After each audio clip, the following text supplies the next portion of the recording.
That's okay. I understand with the kids, and it's okay if I don't mind kids screaming in church. It's the adults that are kind of bothersome when they scream. So, in the name of the Father, and of the Son, and of the Holy Spirit, Christ is in our midst. Very good. The gospel reading today says,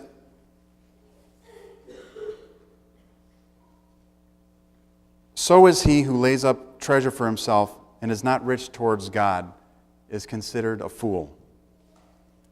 The gospel reading today talks about, very appropriately, that someone had a lot of money and they bought more to store, and a storehouse. And it's very interesting. If you drive down Route 59, I think wherever you go nowadays, you always see those self-storage units. And I find it amazing. And there's actually the U-Haul unit at 34 and 59. It's a huge facility.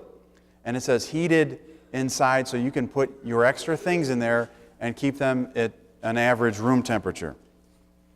If you go further north on 59 in Warrenville, there's a huge self-storage on the west side of the street that is brand new, probably a few $1 million facility. And it's very interesting. You see cars going in there and loading things and storing stuff. What stuff? I don't know, but stuff. Stuff that you don't quite need in your house, but you think someday you will use. And the amazing thing was, the first month is $1, and then after that it's like $40 a month, depending, and if you want heat, it's $50 a month. So you're paying a mortgage for your stuff, for things that you probably will never use again. And I have a relative who had one of those boxes, and I asked them, I said, "What do you have inside that storage facility?" Because they were talking about, it's the temperature thing. I don't know how the topic came up. And they said, "Well, I really don't know, but it's full." And I said, "Well, are you missing anything in your house?" And they said, "No, not really. We don't have room to put the other stuff in our house." And I was thinking of their house. Their house is probably, I don't know, maybe 2,500 square feet or something like that with a basement. It's not small. It's not a 800 square foot apartment. So I said, "Well, when are you going to get your stuff?" And they said, "Well, I don't know. Someday when I have room for it, or I can sit down and go through it again." So this gospel reading today, people had the problem of accumulating stuff 2,000 years ago. And what did they do? They built storage houses just like we see today. And this man in the story builds this huge storage house, and he puts all his stuff in there. And then what happens? He goes to bed after he gets it all done and says, now I can just live off of my stored grains and my stored fruits and all these kinds of things. And now I can relax, retire, and enjoy it. And then when he goes to bed that night, God wakes him up and says, "Hey, stupid, you're dead. That's over. All this stuff, whose is it going to be? All these things you stored up, who's it going to go to? You didn't give to the poor, you didn't give to your family, you didn't give to your friends. What are you going to do with it?" I don't know. I mean, there's no answer to that question because it goes nowhere. And it's very interesting. When I worked in a music store when I was in high school, I cleaned the floors for I don't know how many years in a music store. And it was just to be around music, and I studied music and liked it. And it was a musical instrument store. And one day this lady came in, and she was, just kind of just a regular lady. She walks in and she comes up to me and she says, "I have a van full of equipment that I want to sell to the store." Now I'm thinking, all right, this lady just rolled over, some truck somewhere, and this is, what do they call it, the 5-finger discount or something like that. So when she brought the things in, the person who evaluated the instruments looked to see if the serial numbers were scratched off. They weren't scratched off. So he proceeds to talk to this lady. He says, "Who are you, and why do you have a truck full of musical equipment?" And she said, I own a storage facility, and this person hasn't paid rent in 2 years. So I open up the storage unit, and in the contract, if they don't pay rent, they get evicted. Their stuff gets evicted, and the owner of the facility has the right to sell it. So they came in. She brought all these things in the store, pianos, drums, guitars, all this stuff, amplifiers, all these things, and walked out of there with a huge smile on her face. And I was sitting there thinking, that's somebody's stuff that they just didn't care about. I mean, at least take it out and sell it yourself. But sometimes we get like that. We get so focused in on our things that we fail to see what the good is that we could have done for somebody else. So this lady walked out with multi-thousands of dollars in a check and left all this equipment and went back and said, probably told her husband or whatever that she was a happy lady and did a good job that day. Well, today, the past 3 weeks, we've been talking about stewardship. The first week, we talked about an overview of stewardship. Last week, we talked about talents, and the week before that, we talked about time. So today, we're going to talk about financial figures or money in the church. So, I have a little slideshow. I've always wanted to do this, and I don't own one of these, but I'm really liking the whole thing here and all this kind of stuff. So, you'll have to indulge me as I enjoy my presentation today. Stewardship is our way of life. It's not just finances, but like I said, it's our time and our talents and our treasures. All three of those things come together. And hopefully you've heard the sermons over the past couple weeks. If you have not, they're on the internet. You can click and listen. But today we're going to talk about, it has been our theme, let us commit ourselves and one another and our whole life to Christ our God. But we're going to talk about something else. Do you believe? That's the question. Because this is what separates us from the rest of the world. Do we believe in God? Do we believe in the risen Christ? Do we believe that we can change things and make a difference? If I gave each one of you in this church 2 Cheerios, you know what Cheerios are, the little cereal, the little circle things. I gave you each 2 Cheerios and put it in your hand. You say, this is nothing. What am I supposed to do with this? But if we all left the church and we put our Cheerios in a bag, we'd have a big bag of Cheerios that maybe we could help feed someone who is hungry. Correct? Every little bit helps. We all have piggy banks, and it's amazing, what you accumulate in those piggy banks. Or if you have if you've ever sold your automobile and have gone through with a vacuum cleaner and heard the banging of coins that you didn't know where they came from, but when you clean out your vacuum cleaner tray or whatever your thing, you come out with several dollars that have just fallen out of your pockets, you've never noticed, and your car has been there absorbing that spare cash coming out. So what is stewardship? Stewardship is our response to I believe. Do we believe? Then we are stewards. And if we act on that stewardship, if we say that I am giving of myself to God, that is our response and our answer that yes, we do believe. Yes, my 2 Cheerios make a difference. Yes, my talents make a difference. My time makes a difference. If one of you were to come to a program, we would say it was poorly attended. But if one from every family came to a program, we would say it was extremely well attended. So stewardship is our response to I believe.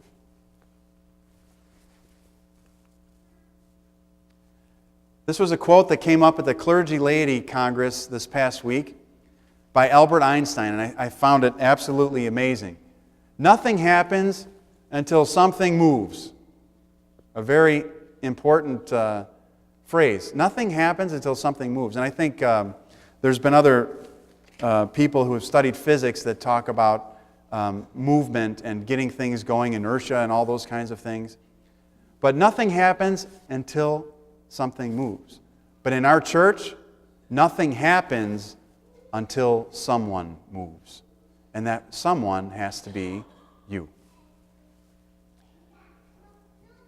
As we see in stewardship and I believe, we know that God is the origin of our blessings. Our birth, our talents, our opportunities, everything that we have is a gift from God. Christ sacrificed Himself, as we know, so that we can have eternal life. And now it's our time to move. It's not time to sit and be apathetic, but it's our time to move and to make a difference in the church. Christ through his teachings, not only today, and through the gospel reading, but also through several of the gospel readings, has taught us that we show our thanksgiving for our blessings by what? Praising and worshiping God and giving a portion of these blessings back to God. Don't just think money. Praising and worshiping God for what we have, our ability to do things, our time and our talents, as I mentioned, our time to help others, our talents to do things for one another, and giving a portion of these blessings back to God, giving a portion of our time back to God, giving a portion of our talents back to God, and giving a portion of our treasures back to God as well.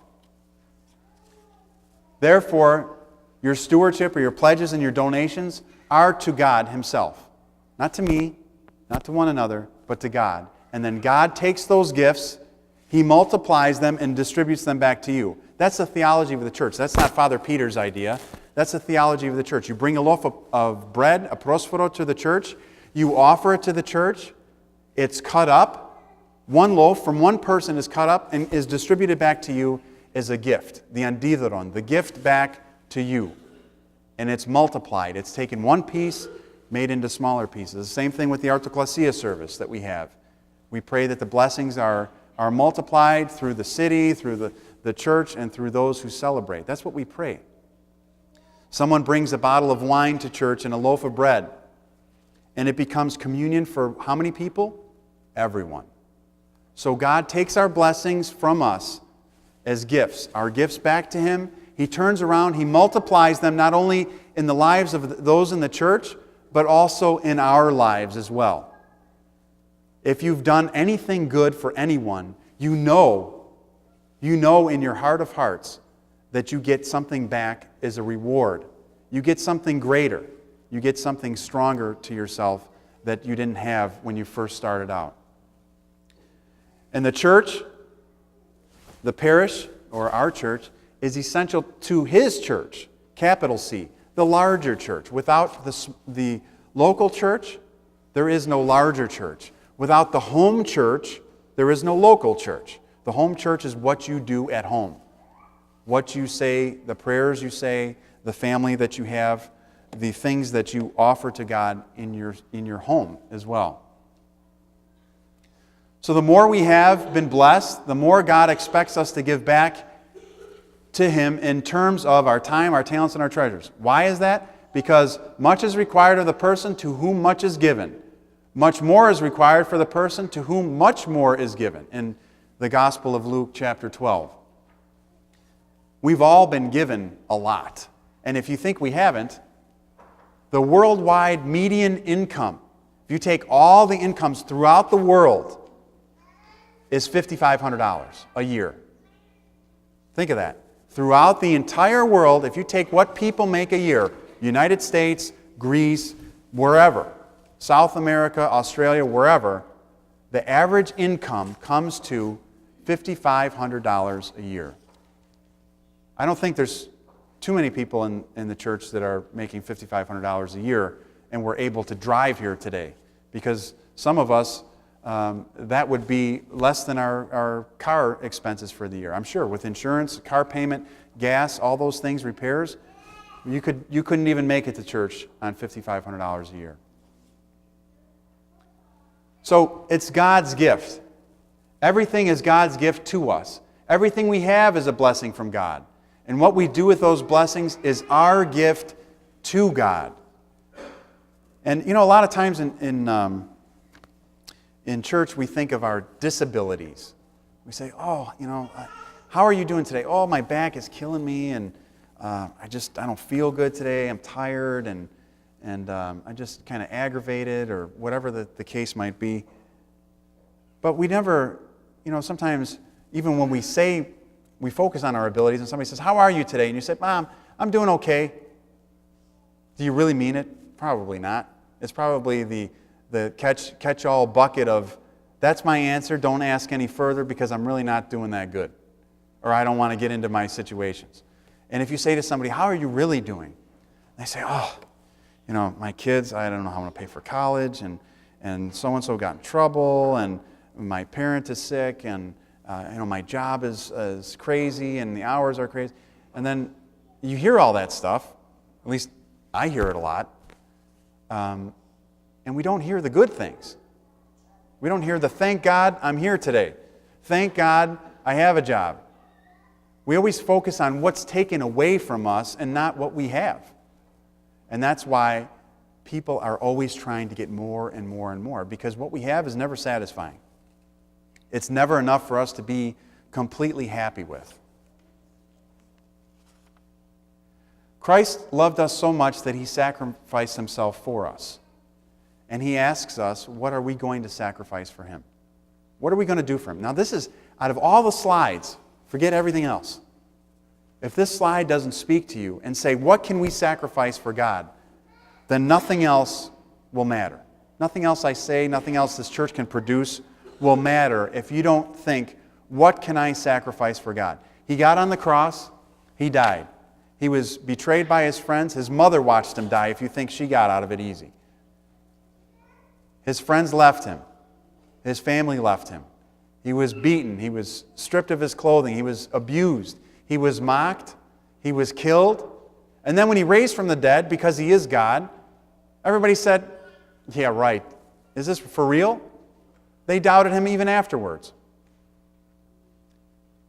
He did all that for who? For all of you and me. He did that for us. And He asks us, what are we going to do for Him? Okay, there we go. There we go. That's pretty nice, isn't it? I like the scrolling. There we go. All right, a couple things I want to show you. What we sacrifice for this church. What we as a whole. Me included, you included. This is our income sources and this is our expenses, ministries and operations. Okay? We have our stewardship that we're setting a goal for $400,000 this year. We have annual special events, our golf outing, festivals, all those kinds of things. Trays and candles, church organizations, that's fundraising from the organization. Seasonal donations, which are flower donations, those kinds of things. And then other income, which are standard donations for memorials and those kinds of things. We have a total income of $900,000. Now, to run, maintain, and protect our building grounds, $282,000 a year. That's mortgage, repairs, electric, utilities, all those kinds of things. To pay all those who serve in the parish ministries. No, this is not my salary. This is everybody. This is Greek school, choir, chanters, clergy, visiting clergy, office staff, janitors, all those people. That's everybody there. To pay the cost of our annual special events. So we raise $280, but we have to pay for those things. Those things aren't free. A cone of gyros is not free. A chicken that you eat at the festival is not free. So that $280, we have $145 we have to pay in order to have those special events. So now we look at this and we start Xing this out and we say, well, it's less than half that we actually have. To support our national ministries, this is a number here that is the number of, can everybody see okay? Okay. This is a number that we have to pay to the Archdiocese on a monthly basis. Not $70,000 a month, $70,000 a year to support not only the Archdiocese but also our local metropolis. It goes up and then it's filtered down through the system, through the seminary and other ministries. To run our church operations, all the different things that we have for rentals and all those other things, those are operations of the church. To run our church organizations, $18,000. Sunday school is not a free running program. We have to provide things for the children, not only materials but also other desks and furniture, not only for that, but for church school and other things like that. Parish ministries. These are different ministries in the church, things that we see as outreach ministries in our church, and other expenses of $10,000, which are just kind of things breaking or being replaced. So we have $912,000, we have $900,000 income, projected income. But this is what I want you to focus on here. I want you to take a look at this number, take a look at this number.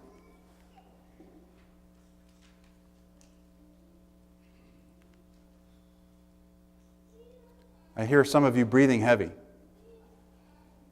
So we're $1,000 short each month, if you do the math. 912 is what we need, 900 is what we're going to bring in. $1,000 short a month. This is kind of an overview of those things too on a monthly basis.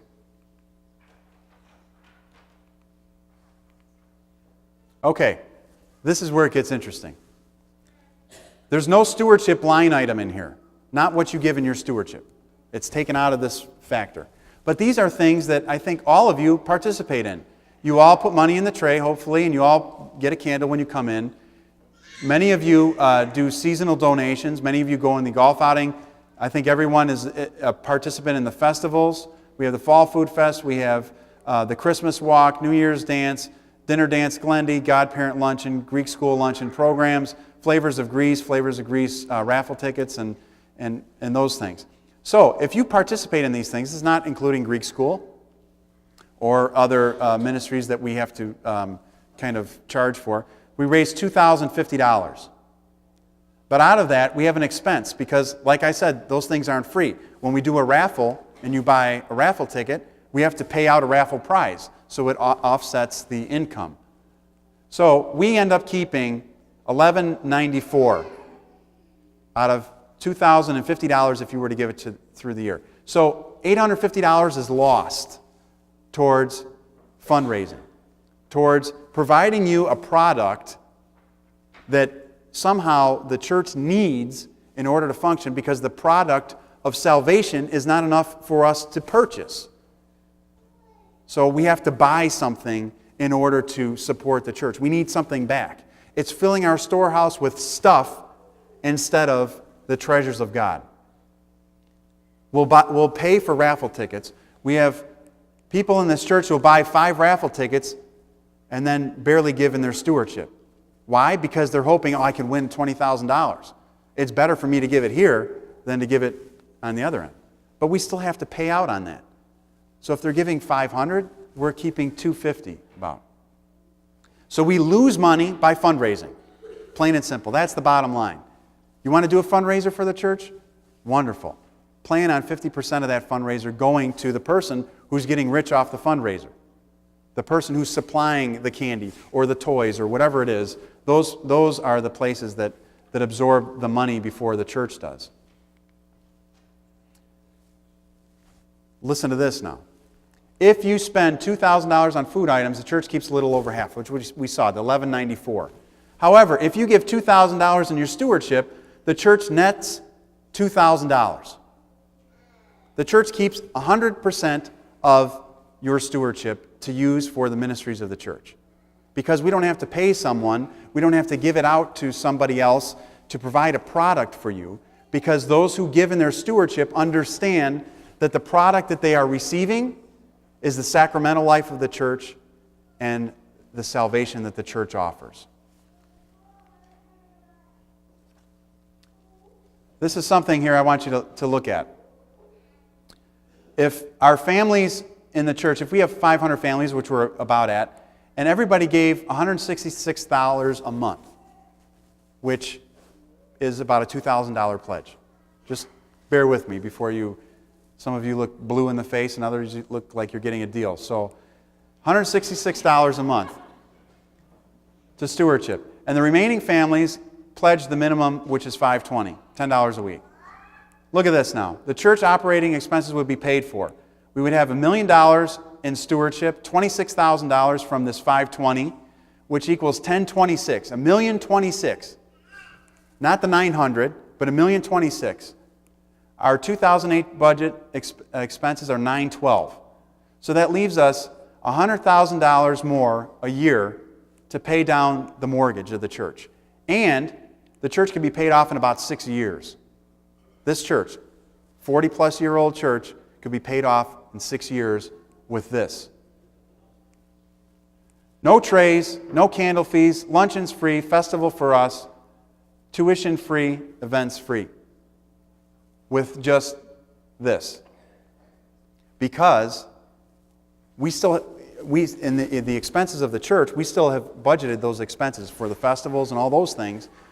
But if we can make up the revenue, what's to say that we can't have our own festival for all of us, where we sit down, and I mentioned this before, where we sit down and we eat. We don't have to kill ourselves day after day after day to fundraise and work twice as hard to make half as much. Monthly giving is something that we're asking you to consider this year. Monthly giving is a lot different than just giving all in one chunk.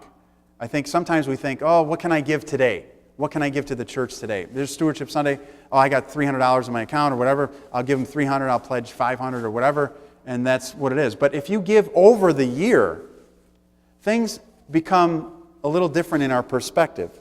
Like I said, if you were to go to a furniture store and buy a piece of furniture for $2,000 or a living room set or something like that, say $2,400, make it easy. And they say, well, it's $2,400 plus tax. And then they say, well, no, you can do this.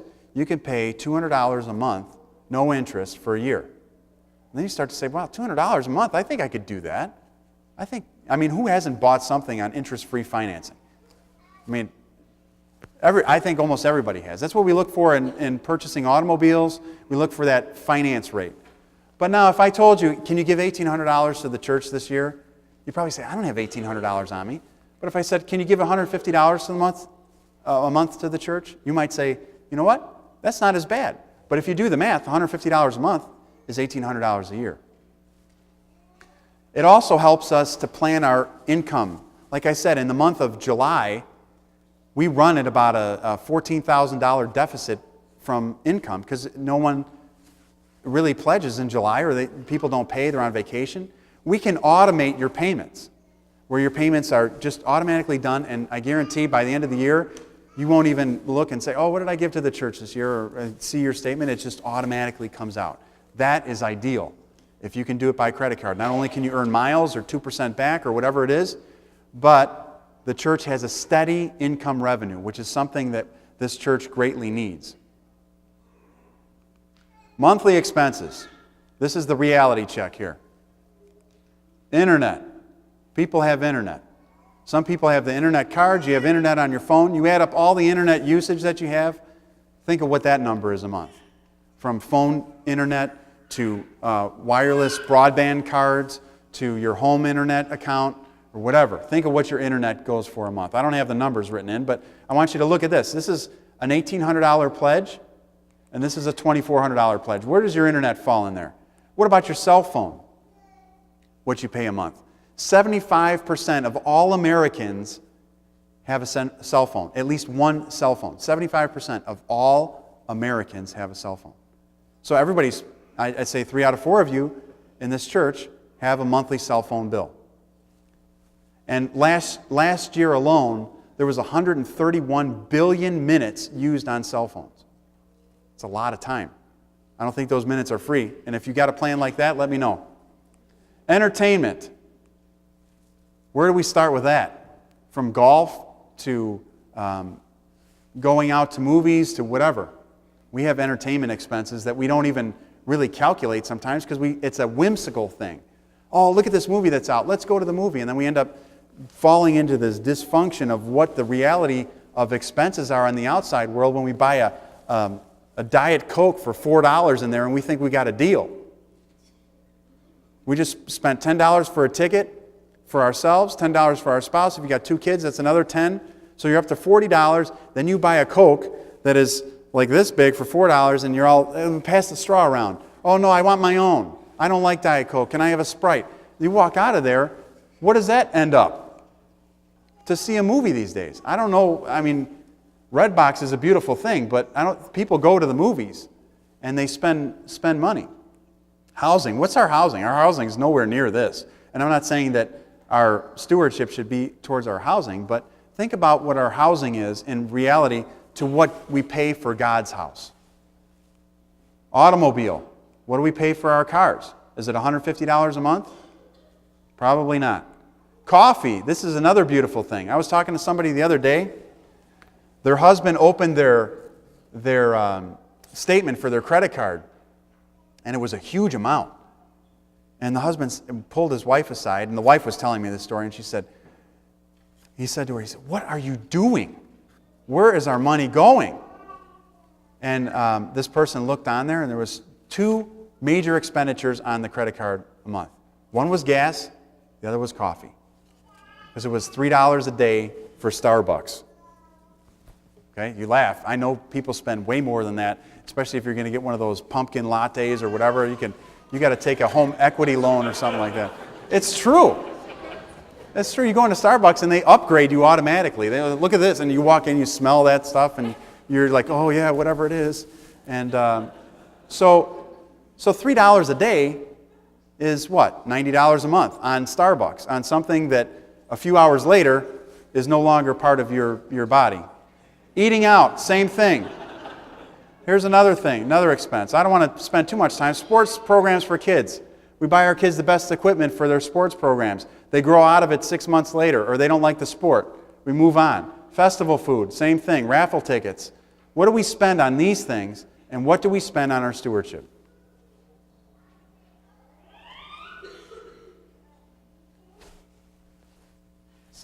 There it is. If you love God, raise your hand. Some people, leave your hand up. Leave your hand, just raise your hand.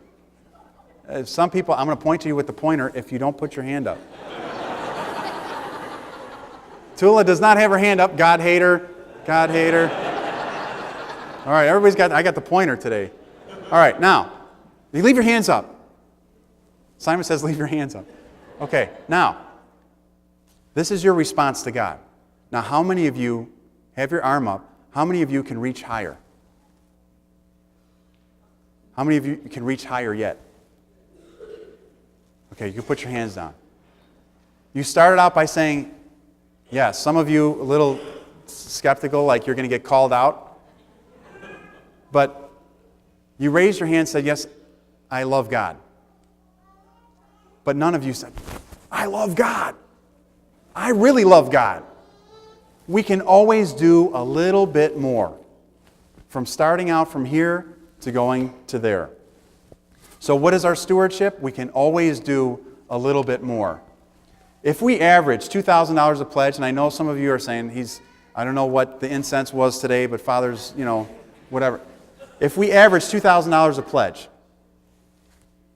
this is my promise to you. This is not lip service. This is serious now. If we average $2,000 a pledge, I will not pass another tray. Candles in the back will be free in moderation. Don't think you're going to grab a stack of candles. You grab your candle, pan metronariston, as they say in Greek. Everything in moderation. Candle will be free. I will not send you a raffle ticket to buy. Everybody got 2, right? I will not send those to you if we hit this pledge mark. We will have a free dinner for all stewards. Ministries will be free in the church. Now take a look at this. Greek school, for all those who are part of Greek school. Greek school will be free. And other things as well. I think you get the point of what I'm trying to say. If we can get $2,000 solid, we don't have to get the $2,000 plus your stewardship the other way. Because if you look at what that one was with the buying of this and that and all those things, it was $2,050, right? But the church only kept $1,194 plus whatever your pledge is. But if we take that $2,000 out and say $2,000 straight to the church, what can it do? We talked about time, we talked about talent, we talked about treasures. And I ask you, no matter what you think of this presentation or what you want to comment on or think, what does Father think we're going to do? I'm hoping and I'm praying that we can stop trays. And if you think it's impossible, there's churches in our metropolis that have stopped passing trays. You know why? Because this wasn't as bizarre an idea to the community. Because the community said, you know what? I see that every little Cheerio that the church shakes out of me adds up to something, and then it has to get paid back to someone besides the church. So, it's the way of life, but this is what I want to ask you. Take this church from nickel and dime to a one-time. What I mean by that, the little catchy phrase, is take it out of our hands to sit there and come up with new things that we have to sell you, that we have to continually promote to buy. Would you like to buy some makeup so that we can support the church, or jewelry, or do we have to golf twice a year, or do we have to have 8 festivals so that we can end up actually paying down this church and maybe expanding? take it from the nickel and dime to one time. Now, each one of you received a stewardship card, a pledge form here that talks a little bit about it. And you received a pledge form. This is not for me that you're pledging the money to say, oh, I'm giving the money to Father. This is about your relationship with God. And I'm hoping that many of you do a contribution monthly and think about what you can give per month so that we can have a steady cash flow and that so that you are able to give more instead of a one-time shot and you say, oh, I just gave the church $1,000 and that's my stewardship for the year, I'm done with it. It's not that good for the church and it's not the most that you can do. So I know some of you don't pledge on this day. For whatever reason, you don't drop your cards in, but we're going to have the icon of Christ in the basket in front. And we're going to have it in the center aisle like we do every year. Some of you don't pledge for whatever reason. I have no idea. You don't pledge on this Sunday. I've been talking about stewardship now for 4 weeks. You've had 1 month to prepare for this day. I hope and I pray that you sit and I'll have Costa sing a couple hymns as you take the pens. Are the pens distributed? Okay, we have extra cards, we have pens if you don't have a pen. To take a few minutes to pray and to say, what am I going to do for God this year? Do I believe what Father says? Because if you believe, stewardship is your response to that belief. I pray that you contemplate, that you pray, and that you're able to take us not only to the promised land of where we could be, but to take this church to a new level where things are truly about stewardship and not about purchasing. Amen.